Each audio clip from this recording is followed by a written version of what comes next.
Meus irmãos, boa noite. Que a paz de Deus esteja com cada um de nós. Bem, meus irmãos, esse tema de hoje, terapia do bem viver, a gente baseou ele basicamente nesse livro aqui, Emoções que Curam. E tem assim uma pequena história que eu vou tentar ser breve com relação a esse livro. A Kátia me passou ele para que ele fosse a base dessa nossa conversa. E quando eu comecei a ler, me deu assim um desespero. Eu falei, Kátia, não vai dar. Aí ela disse, por quê? Eu disse, porque a leitura do livro é complicada. E eu gosto de ser franca com as minhas coisas. Para mim não tem mais e nem menos, ou é ou não é. E a Kátia disse, pois se não der, então a gente troca de livro. Eu falei, eu vou insistir. E aí, quando foi na terça-feira agora, eu ouvi uma coisa da Dona Conceição que eu achei muito interessante. Isso foi uma resposta para mim. A Dona Conceição disse que a gente nunca deve desistir das coisas. A gente deve sempre persistir, né? E esse desistir, quando ela fala, não é aquela questão de insistir nos erros. A gente deve sempre observar as coisas. É saber insistir onde a gente vê que pode. E isso foi uma insistência boa. Porque quando a Kátia disse, vamos trocar o livro, eu falei, não, Kátia, vamos dar mais um tempinho. Aí ela fez ainda uma observação. Vê se dá para fazer a palestra de um capítulo. Eu falei, não, vamos dar tempo ao tempo. Eu ainda tenho tempo. E aí eu comecei a ler. Por quê? Eu falei ainda para ela mais um detalhe. Pode ser que outras pessoas leiam e tenham facilidade na leitura. É um livro que aborda muito o lado da psicologia. Só que eu já li alguns livros que falam sobre psicologia, mas tem uma leitura rápida, tem uma leitura fácil, uma leitura, vamos dizer assim, corrida. E ele não. Ele tem uma leitura que te amarra muito. Ah, é uma leitura ruim? Não diria isso. É uma leitura que vai te prendendo, é uma leitura que você tem que ir e vir várias vezes. É uma leitura um pouco complicada, mas que exige de você. E isso é interessante. Então, foi bom para mim. Depois, quando eu terminei, eu falei, Kátia, valeu. Porque ela exigiu muito de mim. E isso foi bacana. Então, essa leitura, aí eu falei, Kátia, eu não vou intitular a conversa o nome do livro. Então, essa leitura, o que ele fez? Esse livro, Emoções que Curam, ele faz parte de uma série, Harmonia Interior.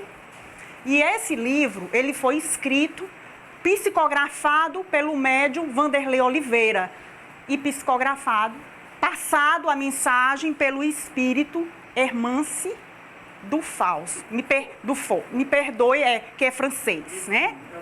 Me perdoem a pronúncia, eu não sei francês, né? Então, vou contar um pouquinho a história aqui para ser breve, para vocês poderem entender por que eu demorei tanto. E até porque, observem também um detalhe.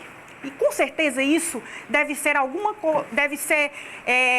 típico de todas as pessoas. Se a gente pega um livro e diz assim, lê este livro sem compromisso, você lê rapidinho. Mas eu digo, lê este livro para você discorrer uma palestra, uma conversa, você com aquele compromisso, você já fica meio que amarrado. Então você vai com aquela coisa, então já vai fazendo as suas anotações, né? Então já foi uma coisa bem... mas foi uma coisa bem elaborada, longe de mim. Mas foi uma coisa com mais compromisso, vamos assim dizer. E aí já fui para a internet, valeu a pena. Mas me perdoem as falhas que sempre tem. Mas valeu a pena para mim. É isso que eu quero dizer para vocês. Com toda humildade. Valeu a pena para mim, porque eu conheci o que eu não sabia. Que existe essa série que eu vou discorrer para vocês. Que por trás dessa série tem uma coisa bacana, que muitos aqui, com certeza, a Neuza, a Dona Conceição, já deviam conhecer. Eu não conhecia na minha ignorância, que é a historinha do Hospital Esperança, que tem no plano espiritual. Coisa bacana de se ver, que eu vou falar aqui. E a gente vai tratar da questão das emoções que curam, né? Então, por favor. Maria Modesto Cravo, essa figura maravilhosa, que já se encontra no plano espiritual, que o livro aborda algo sobre ela e que me fez, não é que fale dela, é porque remete a ela nas entrelinhas e eu fui pesquisar e nessa série da Harmonia Interior também fala dela. Quer dizer, ela foi uma mineira que nasceu em Uberaba em 1899, veio a desencarnar em 64, né? E ainda muito jovem, ela veio a contrair matrimônio, mais ou menos com 17 anos, e aos 17 anos ela já descobriu a sua tendência à espiritualidade, ou seja, começou a apresentar os primeiros sintomas, vamos dizer assim, aquelas coisas que as pessoas chegam, Dona Conceição, o que é que eu tenho? É problema espiritual, o que que é? Quer dizer, ela já morava nessa época, casada, morava em Belo Horizonte. O marido dela acreditava nessas coisas, vamos assim dizer, que as pessoas diziam na época de paranormalidade e, portanto, conhecia a fama de um espírita da época, hoje já desencarnado, que trabalha com ela na espiritualidade hoje em dia, Eurípedes Barçanufo, e a levou para a cidade de Sacramento, em Minas Gerais, para que ela fosse consultada, ou seja, Eurípedes Barçanufo foi a Dona Conceição da vida dela e consultou ela, né? Teve a conversa fraterna com ela e aí indicou para ela que ela precisava trabalhar espiritual. Com certeza deve ter dado aquele chamamento nela. Minha irmã, você precisa trabalhar espiritual. E indicou para ela que ela precisava voltar para a cidade de Uberaba. E lá ela voltou para Uberaba e fundou o que ele chamou de um ponto intitulado Bezerra de Menezes, como se fosse um pequeno centro, que ainda não era centro, era um ponto de atendimento, né? Que este ponto futuramente evoluiu para o atual Sanatório Espírita de Uberaba, que foi fundado como sanatório só em 1933. Até então ele ficou como um centro que Chico Xavier, o nosso querido Chico Xavier, também esteve presente, carnal com ela, conviveu com ela. E aí eu fazendo essas pesquisas, na minha ignorância mesmo, confesso a vocês, eu fiquei, meu Deus, Maria Modesto ou Maria Modesta? Porque o nome dela era Modesto, sobrenome. E aí tinha horas que ficava Maria Modesta, até que eu descobri. Modesta era o apelido que dava pela simplicidade dela, que às vezes começavam a chamá-la de Modesta, pela simplicidade que ela se apresentou. Fez um trabalho belíssimo na cidade de Uberaba, um trabalho, por favor, Neuza, um trabalho social belíssimo. E Eurípedes Barçanufo veio a desencarnar já em 1918, né? E coloca-se que ele atendeu a convocação do Cristo e fundou no plano espiritual o que hoje se sabe que é o Hospital Esperança, conhecido albergue espiritual, que congrega os espíritos que desencarnam, né? Quando ele diz localizado, olha que interessante, no astral, onde viria a ser o Hospital Espírita de Uberaba, ou seja, foi uma espécie de preparação, ele foi fundado para futuramente ser criado na Terra o Hospital Espírita de Uberaba, onde a Maria Modesto criou esse Hospital Espírita. Enfim, e esse Hospital Esperança, ele foi criado na época que hoje em dia faz um trabalho lindo.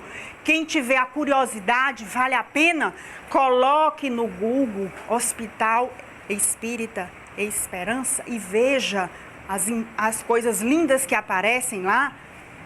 Ele diz o seguinte: destinado a abrigar corações ligados à mensagem cristã que não se saíram bem em suas encarnações, independente da religião que a criatura desempenhou aqui na Terra. Quando desencarna, é levado ao Hospital Esperança para receber orientações. São recebidos lá por uma equipe fabulosa. Por favor, Neuza. Dentre elas, olha os benfeitores de ponta que tem lá.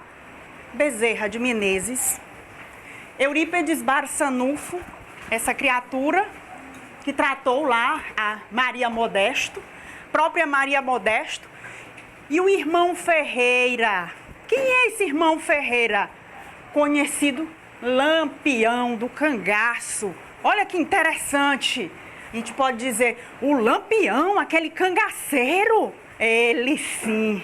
E quem quiser saber um pouco do trabalho belíssimo que ele faz na espiritualidade, leia o livro que a gente acabou de colocar como um dos livros de apoio que nós vamos ver lá na Dona Conceição, no nosso grupo de estudo, que ele trabalha na defesa do Hospital Esperança. Quer dizer, ele não era aquela criatura má. Ele era uma criatura que se achava injustiçado. Ah, então ele não pagou pelas coisas ruins que ele fez? Não estamos aqui para discutir isso. Vá lá ler o livrinho. E agora eu lembrei aqui, de que quando eu era criança, eu pegava... O que significa essa palavra aqui? Meu pai dizia, pega o dicionário e vá ver. Melhor coisa que ele fez na minha vida. Você não tem que ter tudo na palma da mão. Vai descobrir. Então, peguem o livro e vão ver quem foi, quem está sendo o Lampião agora e por quê. Por favor, Neuza. O Lampião, ele passou um monte de tempo. Resgatando. Não, ele passou um monte de tempo jogado dentro de uns lençóis de enxofre e fogo. Quem resgatou ele foi ele que passou. Sim, ele conta lá. Ele conta lá. E ele ainda coloca outro que é o nome de uma rainha. Ele diz que é o nome de uma rainha. Ele dá o nome dela lá, Isabel. Ele dá o nome da princesa. Pois bem, diante das estatísticas que foram observadas nesse Hospital Esperança, do trabalho que os espíritos de luz realizam dentro deste hospital, eles observaram que muita angústia e aflição que marcam o desencarne. E aí eles começam a observar uma coisa pontual, porque nós vimos que esse hospital, ele abriga independente da religião, não foi isso que a gente falou no início? Independente da religião, ele abriga as pessoas que desencarnam, independente da religião, com situações perturbadoras. Mas aqui eles começaram a fazer uma observação. Que observação foi essa? Que estava existindo aflições em demasia, ou seja, muita aflição com as pessoas adeptas da doutrina espírita nos últimos anos. E isso estava implicando num alerta para a comunidade espírita. E o que foi que eles começaram a observar? Começaram a observar o seguinte: pessoas que se diziam espíritas, vamos dizer assim, de carteirinha, principalmente, olha aqui, minha gente, as criaturas que se dizem palestrantes, trabalhadores assíduos da casa espírita, que se dizem, bota a mão na charrua, eu trabalho na casa espírita, eu estudo, eu isso, eu aquilo. Na hora que desencarnavam, chegavam do outro lado altamente perturbados. E aí ele relata o fato de um que chegou lá completamente desnorteado. Esse livrinho ele relata. Aí, o que ele estava desnorteado? Por quê? Quer dizer, angústia era o que não lhe faltava, a emoção que ele relata aqui. Por que ele estava desnorteado desse jeito? Meu irmão, por que você está desnorteado desse jeito? Ele, você sabe onde é que você está? No Hospital Esperança.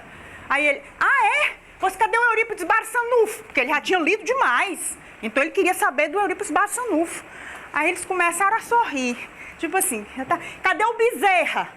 Queria saber do Bezerra, do Eurípides Barçanufo. Se acalme, meu irmão. Você não tem que saber do Eurípides, do Bezerra e tal. Se acalme.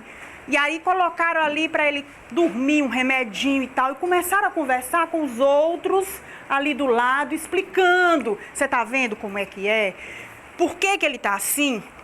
ele se preocupou apenas em estudar muito, estudou, não tinha tempo para nada, ele não tinha tempo para os amigos, ele não tinha tempo para a família, ele não tinha tempo para coisa nenhuma, ele não tinha tempo para uma autoanálise, ele não tinha tempo para saber quem ele era, ele não tinha tempo para botar em prática os estudos dele.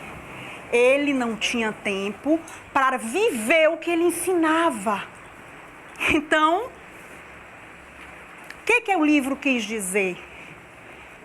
A importância de um tripé: estudo, trabalho e reforma íntima. Ele pecou nesse tripé. Ele estudou, ele trabalhou, mas na hora de se reformar, ele... Então, quem conhece um tripé sabe que se você quebrar aquela parte, ele cai. Então, aí ele ficou louco, desesperado. Ele era daquele ditado: faz o que eu digo, mas não faz o que eu faço. Então ele estava desesperado, desnorteado completamente. Então foi isso que essa equipe, vamos dizer assim, de estatísticos e espirituais observaram. Tipo, os doutrinadores espíritas estão pecando, porque eles estão só falando, eles estão só se preocupando com a garganta, eles estão se preocupando só em falar, correr o mundo, e não estão aplicando neles, eles não estão parando para dizer: será que eu estou vivendo tudo aquilo que eu chego lá e rebolo para as pessoas? Será que eu estou vivendo aquilo tudo? Será que quando eu chego lá na frente e digo para as pessoas: gente, a palavra tem poder curador, será que quando eu chego em casa eu vivo aquilo? Ele falou isso. Então, em março de 1997, essa dita equipe espiritual tentou fazer um grande encontro durante a fase do sono. A Dona Conceição vive falando isso pra gente. Trabalho do sono. E eles tentaram fazer este planejamento com a equipe, uma grande equipe de expositores. Por que só os expositores? Porque eram os mais importantes? Não, não era isso. Para que eles pudessem divulgar dentro os centros, porque eles têm um poder, vamos assim dizer, de divulgação. Só que eles quiseram, a princípio, fazer isso com uma equipe de 1.500. Só que só compareceram 436. Por favor, Nilson. Mas mesmo assim, eles fizeram trabalho com estes 436. Só querem 436? Fizeram. Quer dizer, a equipe espiritual ela não para. Ela está aqui para trabalhar. Planejaram para 1.500, só foram 436. Eles continuaram. Bacana. E de 2000 a 2010, como ele bem relata aqui, dando continuidade ao trabalho, o que eles fizeram? Dentro dessa dita programação, por inspiração do Dr. Bezerra de Menezes, eles publicaram, através das psicografias do Vanderlei, 7 obras que compõem a série Harmonia Interior, onde uma delas é este livro, Emoções que Curam, compostas por esses livros: Emoções que Curam, Laços de Afeto, Mereça Ser Feliz, Reforma Íntima Sem Martírio, Escutando os Sentimentos, Prazer de Viver e Diferenças Não São Defeitos. Estas obras vieram para quê? Para passar mensagens, principalmente, olha aqui o detalhe, estas obras da série Harmonia Interior, elas vieram para passar mensagens, olha a palavrinha, principalmente para a comunidade espírita. Principalmente não é exclusivamente. Olha o detalhe. Por quê? Se eu dissesse exclusivamente, eu estaria excluindo toda a plateia que não é espírita. Não é isso. Principalmente porque eu quero dar um puxão de orelha em nós que nos dizemos espíritas. Mas para todos nós, porque todos nós seres humanos que estamos aqui encarnados, deveremos buscar o nosso melhor, certo? Mas eles vieram passar esta mensagem, principalmente para nós espíritas, que devemos ter o dever de divulgar a doutrina. Por isso, principalmente, para nós espíritas, que costumamos esquecer a importância deste tripé que nós acabamos de falar: estudo, trabalho, Neuza, por favor, e reforma íntima. Olha aqui, que a gente acabou de falar, e vamos atentar para este detalhe aqui. Nós, de um modo geral, e principalmente os espíritas, que isso aqui que eu estou falando está com base nos estudos desses estatísticos do Hospital Esperança. Quando costumamos desencarnar, o que acontece? Desencarnamos com serviços prestados, quer dizer, serviços sociais, serviços prestados, conhecimentos acumulados. Eu li muitos livros, eu estudei. Pelo amor de Deus, eu não estou criticando os estudos. Precisamos estudar. Pouca ou quase nenhuma preocupação em aplicarmos o que dizemos ter aprendido. Olha o detalhe, entre aspas, que nós dizemos que aprendemos.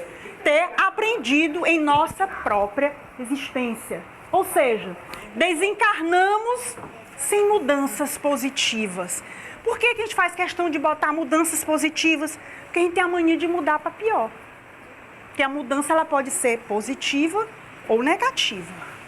Levando, quer dizer, a gente leva para o outro lado da vida os mesmos medos, traumas, angústias e sensações. Por que a gente está colocando essa questão dos medos, traumas, angústias e sensações? Porque são as emoções que a gente está tentando tratar, certo? Olha lá, voltando para o parêntese, quando a gente diz conhecimentos acumulados, ele chama atenção para um detalhe. Quando a gente se preocupa só em ler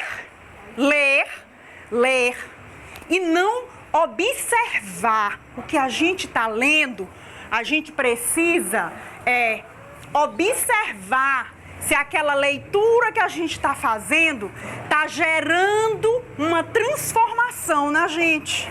Ou será que eu estou só lendo porque todo mundo está lendo? Tipo, esse livro que você está lendo, ele está te tornando uma pessoa melhor? Esse livro que tu estás lendo, o que foi que tu aprendeu com ele? A gente precisa tirar alguma mensagem. Eu não aprendi muita coisa, mas aprendeu alguma coisa? Se tiver aprendido pelo menos uma frase, se tiver te tornado alguém melhor, ele já te gerou um conhecimento. É isso que ele quer dizer. Então, conhecimentos acumulados. Quando este conhecimento não gera uma paz, ele é uma informação que não transforma. Ele apenas congestiona o teu cérebro. Porque tem pessoas que é o chamado, Maria vai com as outras. Pega um livro, eu estou lendo esse livro aqui porque ele está lá na Veja. Todo mundo está lendo. Sim, mas tu gosta dessa leitura? Mas todo mundo está lendo. Sim, mas tu gosta? Ele é legal para ti? Não, mas está todo mundo lendo. Mas isso aí não é resposta. É isso que ele está querendo te dizer. Porque se for um livro bacana, que ele está te transformando, ele está te tornando um ser melhor, é isso que ele quer dizer para nós, certo? E aqui ele vem pegar, é aí que o bicho pega. Olha aqui. Emoções que curam. O que ele quer dizer?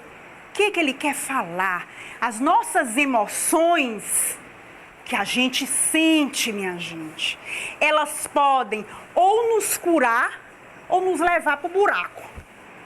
Por quê? Porque ou a gente alimenta ela no sentido positivo, ou então ela nos destrói. Aí ele coloca que elas podem ser classificadas como emoções primárias ou emoções híbridas. O que é híbrido? É misturado, é uma coisa transformada. É isso que ele quer dizer. E o mais interessante que ele coloca é que nós, quando nascemos, é como se fosse, assim, no início dos tempos. A gente não leu, nós aqui que nos intitulamos espíritas, a gente já deve ter lido que no início, nas nossas primeiras encarnações, nós fomos criados como simples ignorantes, não é assim? Então, nas nossas primeiras encarnações, a gente é para ter começado a ter tido um espírito mais no sentido instintivo. É isso que ele quer tratar. Então, nas primeiras encarnações, as nossas emoções eram mais instintivas. Então, elas tendiam mais para o lado primário. Então, nós tínhamos mais a questão do medo, da tristeza, da raiva, ou seja, eram emoções menos elaboradas, neste sentido. Com o passar do tempo, quando a gente vai reencarnando, que o nosso raciocínio, que a gente se acha, começa a ficar mais aguçado, elas vão ficando mais elaboradas, como se diz, tornando-se híbridas, misturadas. E aí as emoções vão ficando mais a nível da racionalidade. E aí, olha como ele faz. O medo vai se transformando na insegurança, na ansiedade, a tristeza em angústia, a raiva para mágoa, a alegria para vaidade. Aí ele não diz aqui, mas com certeza vocês vão de concordar comigo. Animais, será que vocês vão ver um animal alegre? Com certeza. Um cachorrinho, quando ele come, ele não sacode o rabinho alegre? Quando ele vê o dono, ele não sacode o rabinho alegre? Mas será que a gente vê um cachorro vaidoso? A gente identifica um cachorro vaidoso? A gente não consegue. Vaidoso, a gente vê ele alegre. A gente identifica um cachorro inseguro, ansioso. A gente identifica um cachorro com medo. A gente identifica um cachorro angustiado, a gente identifica com tristeza. Por quê? Porque eles não têm aquela dita racionalidade do ser humano. Observem isso. Volto a dizer, o livro não diz isso, mas a gente faz uma analogia, uma comparação, certo? Por favor, Neuza. Olha, como ele colocou aqui, a experiência intelectiva no transcorrer das múltiplas reencarnações transformou as emoções híbridas em primárias. Foi o que a gente acabou de dizer. Quer dizer, o próprio ser humano, com a experiência das encarnações, foi transformando essas emoções em emoções mais elaboradas. Ele foi ficando essa pessoa amargurada, ele foi ficando essa pessoa mais raivosa, vamos assim dizer, mais angustiada, foi ficando essa pessoa rancorosa, foi acumulando coisas ruins. E ele pode acumular coisas boas ou coisas ruins. E é isso que ele vem dizendo para nós.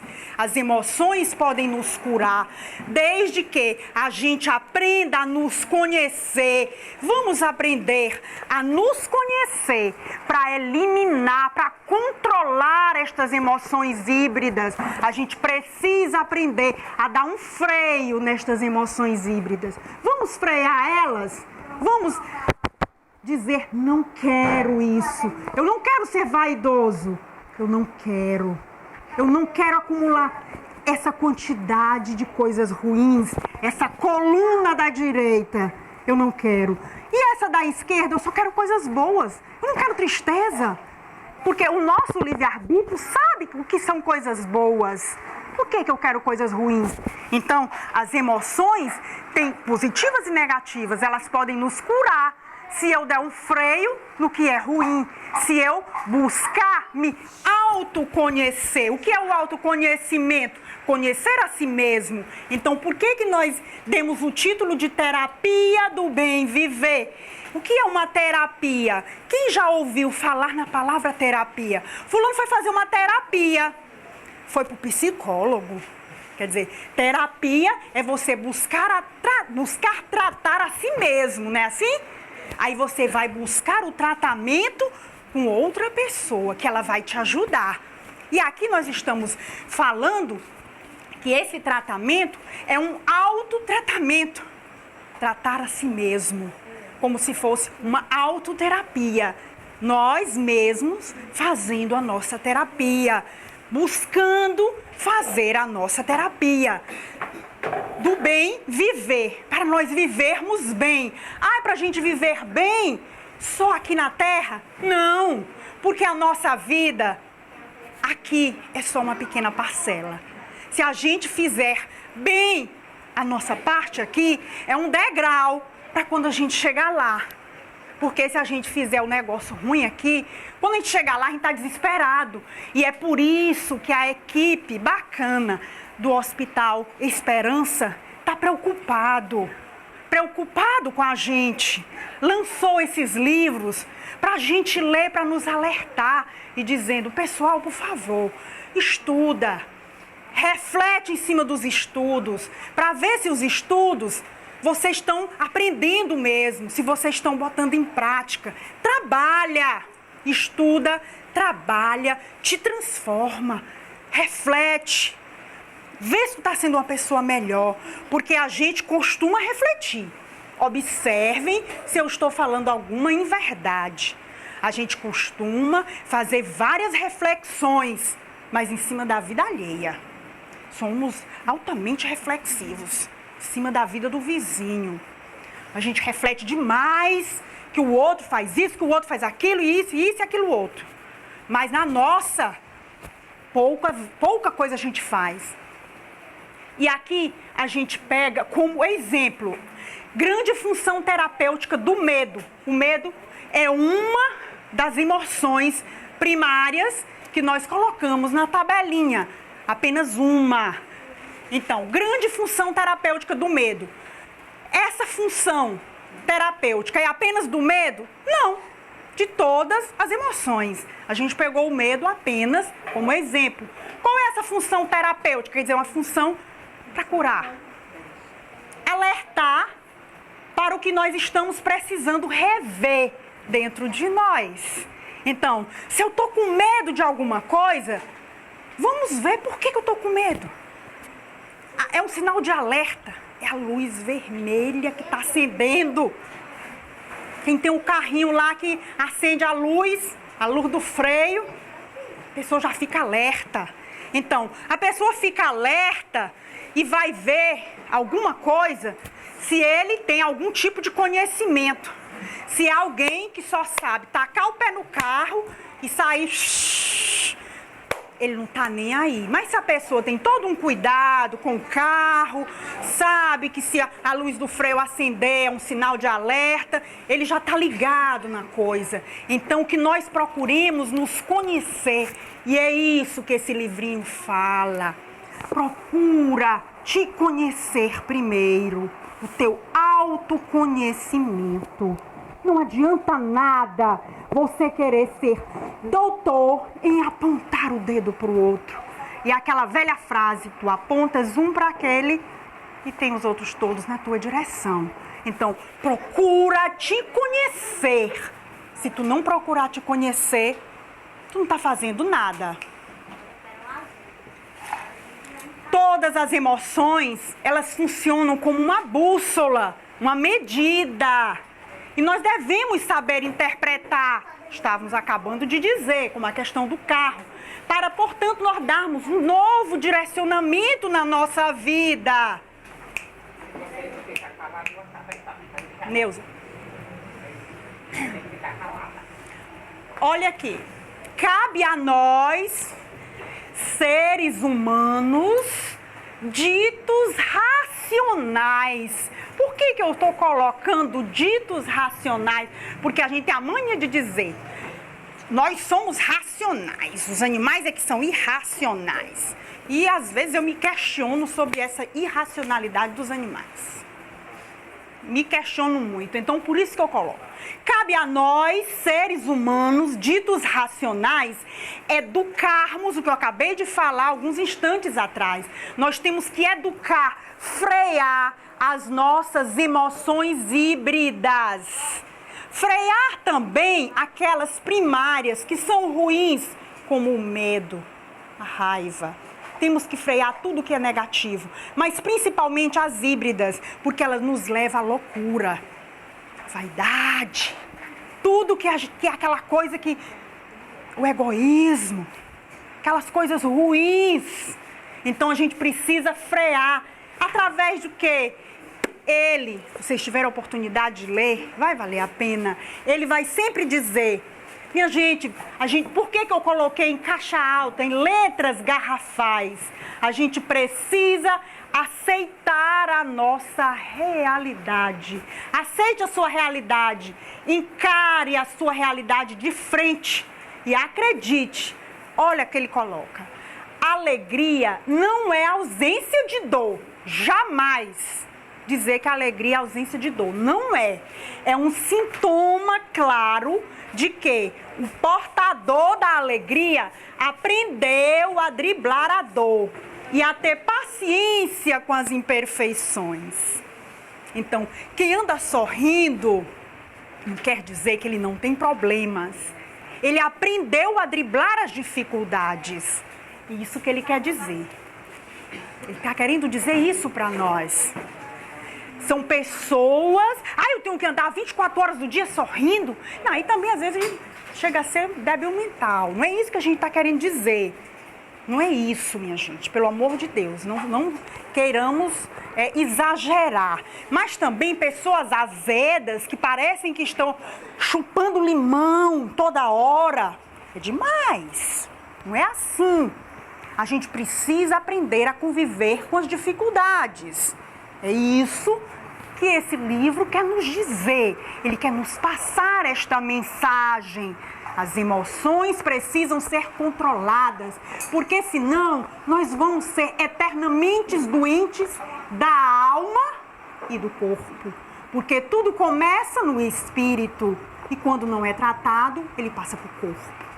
Isso que ele quer dizer. Então, a maioria de nós... Outra grande verdade que ele passa, não foi preparado para ser indulgente, para aceitar as nossas imperfeições. A maioria não foi. E estas imperfeições são tanto morais quanto materiais. A maioria não foi. Devemos exercitar o alto amor. Nós temos que nos amar em primeiro lugar. Porque a maioria não foi. A maioria se perguntar, falando se tu quisesse mudar alguma coisa, eu queria mudar, eu queria ser assim, assada, eu já queria mudar o corpo, aí já queria mudar o cabelo, aí já queria mudar não sei o quê, aí queria ser mais alto, aí queria isso, queria aquilo e não sei o quê. Aí muitas vezes a gente não lembra que tem pessoas que estão presas em uma cama de hospital, que às vezes... nasceram, nunca tiveram oportunidade de falar, nunca tiveram oportunidade de caminhar. Uma situação terrível. Mas aí também tem gente que diz assim, não estou nem aí, cada um com o seu karma, né? Isso é ignorância. Então a gente precisa agradecer a Deus a oportunidade que Ele nos deu. Precisamos ser gratos, aceitar a nossa realidade, nos amarmos. Vamos nos amar em primeiro lugar e nos livrar das nossas culpas, das nossas angústias, das nossas inseguranças. Ele diz isso. Então, as emoções que curam, vamos nos curar, nos livrar de coisas ruins, jogar fora essas coisas ruins, nos aceitar. Aceitação diz... Joga fora o que não presta, se livra, aceita, te livra das culpas, das angústias, das inseguranças. Agora, isto é um trabalho que tu dorme angustiado, tu dorme com culpa, tu dorme com insegurança e como um passe de mágica tu acorda bem. Não, é um trabalho de uma certa forma lento. Mas aquele ditado que a água mole em pedra dura, tanto bate até que fura. Neuza, por favor. E aqui, eu tirei essa parte, eu copiei, como diz, de ponta a ponta do livro Espiritismo, uma Nova Era, do Richard Simonetti, porque eu achei muito interessante essa parte, que ele fala do perispírito. Ele diz o seguinte: o perispírito reflete a vida íntima. Todos nós aqui sabemos o que é o perispírito, que é a roupa do espírito, que é a parte que liga o nosso corpo ao nosso espírito. O que ele vai dizer? Vamos ler para a gente refletir, que tem um gancho com o que a gente está falando.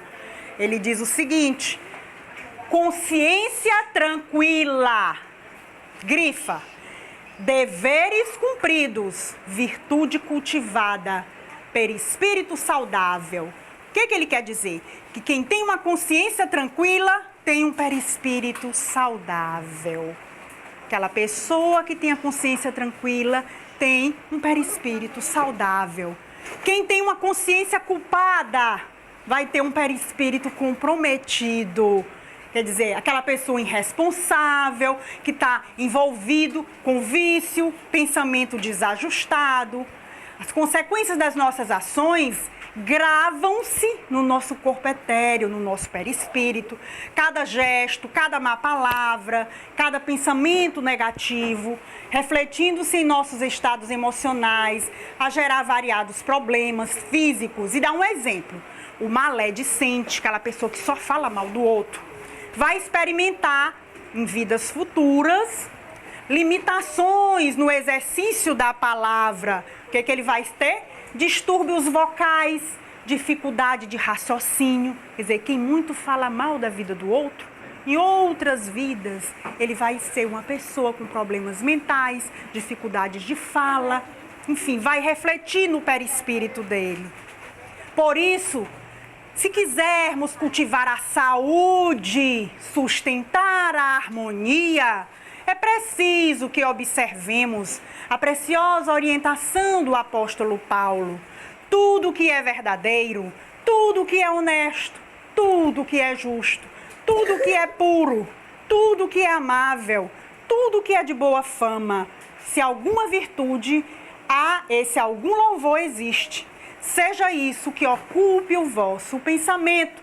Ou seja, está dizendo para nós, depende da tua mente, depende de ti, a tua saúde. Casa com isso aqui, das nossas emoções. Vamos jogar fora o que não presta, porque vai refletir no nosso perispírito, vai refletir nas nossas vidas de hoje, na nossa vida de hoje, nas nossas próximas encarnações, na nossa vida como um todo. Então, é uma terapia para a nossa vida como um todo. Neuza, por favor. E aí, ele continua. Ele vai fazer uma técnica de limpeza e cura. E aí vai vir uma historinha muito interessante. Ele diz o seguinte: cordões energéticos. O que são cordões energéticos? Vamos entender. São laços, imagine laços, só que de energia. São laços energéticos tecidos pelos fios afetivos. Amor, coisas boas. Raiva, coisas ruins. Que conectam, que ligam almas umas às outras. Existem cordões luminosos, tecidos pelo amor e respeito. É o lado positivo. E existem também os laços, cordões energéticos, nas chamadas relações tóxicas. Aquelas que um dia foram elos de afeto e carinho, mas com o tempo se desgastou. Desgosto, mágoa, ódio, vingança, está Tais cordões mantêm pessoas conectadas, ou sejam, ligadas energeticamente, mesmo separadas pelo tempo e distância, e podem causar doenças orgânicas, encontros noturnos atormentadores e, principalmente, a razão de travar a vida em todos os sentidos. Neuza, passe bem aí que eu vou já dar o exemplo na outra tela. Através do perdão, podemos nos libertar da parte tóxica desses cordões, caso relatado por Pai João. Aqui vem o exemplo para vocês entenderem o que é essa historinha dos cordões energéticos que ele fala do Pai João. Neste dito livro aqui, ele conta a história, o seguinte, que tem uma jovem que foi exatamente para uma casa espírita, como se ela viesse para cá, para ser atendida por um atendimento fraterno. E quando ela foi ser atendida por um médium, o médium recebeu uma entidade. E a entidade era o Pai João. O Pai João veio para receber, atendeu ela e tal. Disse, pronto, filha, diga, o que é que lhe aflige? Aí ela chorou, contou a história dela, muito triste, angustiada. Aí disse, pai João, é o seguinte, é porque aquele sem vergonha, tal, e ele só sorrindo. Aí o senhor faz remangar, pai, o senhor faz remangar, aquele safado e tal, que me deixou, e o que era o caso dela? Ela juntou-se com um cara, e o cara dizia para ela que não queria, não quero, e ela insistindo, e o cara, não quero, e ela insistiu, pagou todos os estudos dele, querendo comprar ele, e ele não queria. Ela pagou, formou o cara em medicina. Aí quando formou ele, ele disse, eu já lhe disse que eu não queria. E ela, mas também, não adianta mais, separou dela. Aí o Pai João disse, algum dia ele lhe prometeu casar com você? Aí ela, não. Pois então. Aí ela, mas agora ele foi embora. Aí ele disse, não, ele tá dentro da sua casa. Tá não, pai, tá. Ela disse, tá não, pai, eu vou lhe dizer. Nada na minha vida tá dando certo. Olhe bem aí pro senhor ver como tem uma macumba comigo. Tem uma macumba, eu tenho certeza que tem. Aí é que o Pai João sorria. E o senhor faz remangar e tal. Ele disse, filha, ele tá dentro da sua casa. Não tem 5 anos que ele saiu. Ele não tem. Ele tá dentro da sua casa. Você sabe por quê? Pelo seguinte, você, ainda hoje, tem 5 anos que ele saiu da sua casa, mas ainda hoje você cultua do guarda-roupa, roupas dele. Você lava as suas, lava as dele. Então lá, você deixa o guarda-roupa do mesmo jeito, você deixa a cama da mesma forma, você deixa o porta-retrato com ele do mesmo jeito, você deixa a casa como estava do jeito quando ele viveu lá com você. Você mantém a casa da mesma forma. A energia que circula dentro da casa é a sua energia com a energia dele. Cordões energéticos. Ele não lhe quer mal nenhum. Ele nunca quis mal a você. Ninguém fez macumba para você. É você que está se amarrando a ele. O que você teve com ele, quer dizer, o sentimento que você sentiu por ele se transformou em mágoa. Você se amarrou energeticamente a ele. Ele saiu. Ele está vivendo a vida dele. Agora você está presa a ele. E é por isso que você dorme e vai aonde ele está. Você se amarrou e está amarrada em todos os sentidos. Financeira, você não muda. Sentimental, você não muda. Você não muda em nenhum sentido na sua vida porque você se amarrou a ele. Aí ela começou a chorar desesperada. Então, você precisa se libertar da parte tóxica desse cordão. Só você pode fazer isso. Ninguém pode fazer. Aí ela ficou, como quem diz, ele me desarmou. Resultado, não devemos atribuir tudo que sentimos aos espíritos. Não tinha ninguém fazendo nada. Ela fazia para ela. Não era ninguém que fazia. Era ela que estava cultuando aquilo. Pode passar, Nilza, por favor. E aí, continuando, o que ele diz mais para nós? Que é mais fácil, minha gente, nós sermos bondosos dentro da casa espírita. Olha como é interessante, analisem comigo. Do que nos lugares que lapidam as nossas arestas morais por meio da convivência, nas quais são exigidas de nós todo dia o aprendizado do perdão, do entendimento, da coragem, do discernimento. Onde é isso?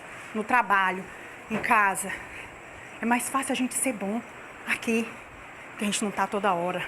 É mais fácil a gente sorrir aqui do que a gente sorrir dentro de casa.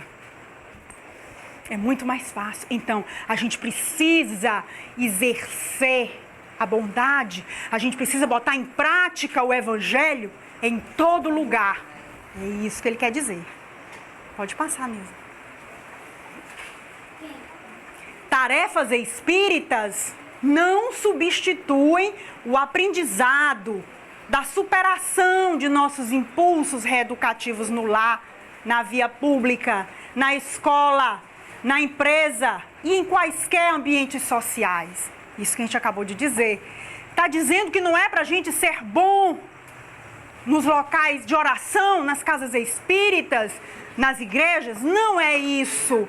Devemos, somos obrigados, mas devemos também ser bons, educados na escola, no trabalho e em qualquer lugar. Devemos podar, cortar os nossos impulsos. Nós devemos fazer isso. Devemos podar os nossos impulsos, porque não adianta nós estarmos conversando isso há pouco ali dentro, na abertura dos nossos trabalhos, não adianta a gente vir trabalhar, principalmente nós espíritas, nós vamos para a desobsessão, vamos aqui tentar trabalhar ali e receber as entidades, porque a gente está recebendo as entidades, os irmãos que estão muito, os obsessores. Não adianta a gente ir receber os obsessores se a gente não trabalha as obsessões que nós temos em nós, se a gente não tira as coisas ruins que nós temos dentro de nós mesmos. Por isso que a gente falou há pouco aqui, precisamos tirar os nossos próprios fantasmas. Não vamos atribuir tudo aos espíritos, jamais. Para concluir, devemos, só para puxar a orelha, educar as nossas emoções. Jamais esquecer a importância desse tripé. Estudo. Estudar, sempre lembrando, vou estudar o quê? É o que todo mundo está estudando? Não, é o que me toca. Estudar o que me toca, o que me transforma, o que me deixa uma mensagem boa, aquilo que me diz algo, aquilo que está me fazendo alguém melhor. Trabalhar para o bem, trabalhar para o próximo, ser alguém melhor e me reformar. Ou seja, eu tenho que me reformar. E essa reforma é o que o Evangelho me diz. Ou seja, eu estou estudando, eu estou trabalhando, eu estou sempre dizendo que eu tenho que ser alguém melhor. Mas será que eu estou só dizendo? Ou será que eu já estou caminhando e fazendo alguma coisa? É isso que ele quer dizer. Errar, superar. Errar a gente erra, mas permanecer no erro é burrice, né? Então, que pelo menos a gente, se tiver que errar, não seja o mesmo erro, pelo amor de Deus. Então, errar, superar, aprender e recomeçar. É assim que devemos levar a vida. Não tenha medo da mudança, porque nós costumamos ser assombrados com a mudança. Esta é a frase. Ela assusta, a mudança assusta, mas pode ser a chave daquela porta que você tanto quer abrir. E aí a gente tem que meter cara e abrir. Fiquemos todos na paz de Deus. E vamos ter coragem, minha gente, para jogar esses monstros fora. Vamos ter coragem de aceitar aceitar as nossas fragilidades, não ter vergonha, aceitar, jogar fora e assumir de frente. Quem é que eu sou? Vamos assumir. Eu sou essa pessoa que ainda não mudei. Agora eu vou criar vergonha e eu vou mudar. Então, que a paz de Deus fique com cada um e até a próxima.